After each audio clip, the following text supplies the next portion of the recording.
So, hi guys! I'm here again to update about my thyroid. So, ito na yung tahi ko.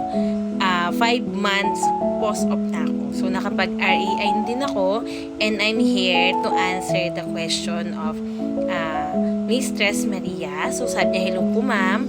Pagtapos ng REI mo, mga ilang araw ka nakabalik sa work. Salamat.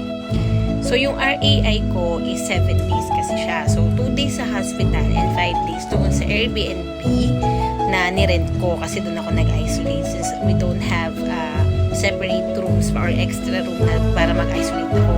So, yung 7 days na yun yung nilive ko sa work. Actually, 5 days kasi wala naman nakapasok ng Saturday, Sunday.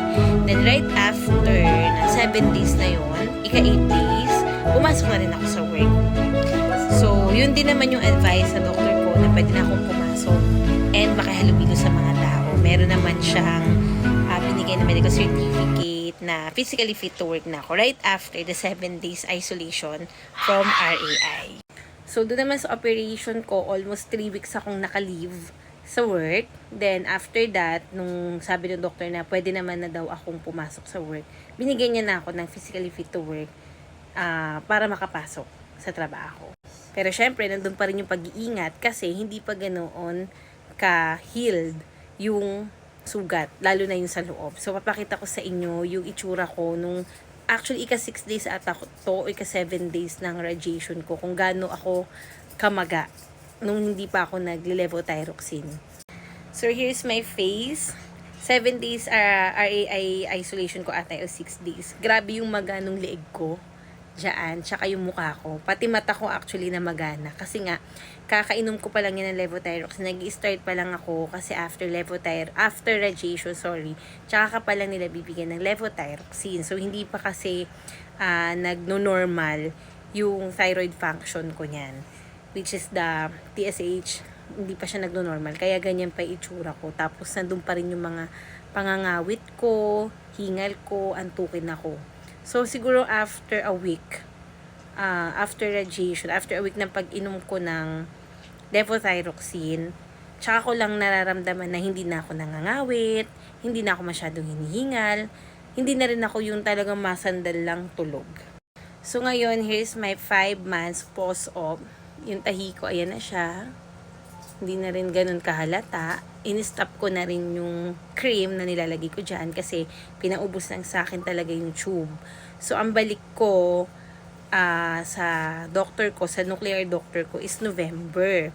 So, kasi for ano na ako noon, for full body CT scan ulit. Doon natin malalaman kung cancer-free na, kung di na kailangan umulit ng radiation. And hopefully and praying na sana cancer-free na at hindi na tayo umulit ng radiation kasi bukod sa magastos, nakakalungkot din yung 7 days na ikaw lang mag-isa.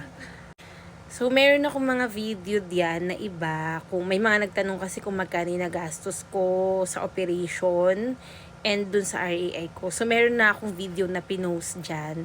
Pwede nyo naman panoorin. Pero, kung di nyo na mahanap, pwede naman akong gumawa na another video para ulit ma-update kayo sa pwede nyong magastos, lalo na kung wala kayong HMO.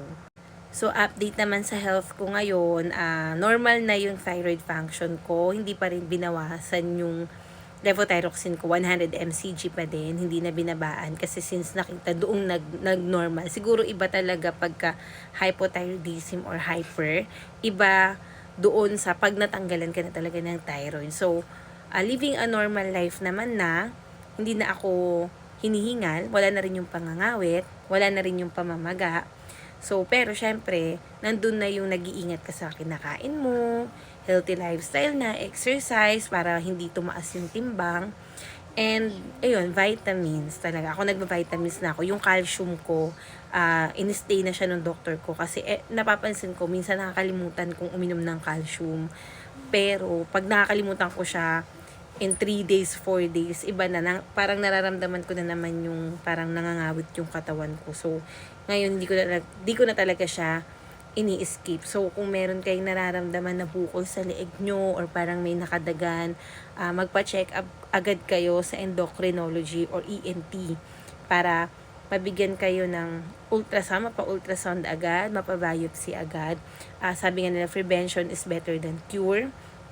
Thankful ako kay God kasi kahit 5 years ko siyang pinabayaan na naging, ginawa ko kasi, nagmo-monitor lang ako, hindi ko siya talaga pinatanggal muna. So, since 5 years ko siyang parang kinip lang dyan, thankful pa rin ako kay God na dumantong man ako sa thyroid cancer, at least hindi siya kumalat, na agapan pa din. So, ayun guys, so kung may naramdaman kayo talaga na nakakaiba sa leeg nyo, may nakapaka yung bukol, much better na ipa-check up nyo agad.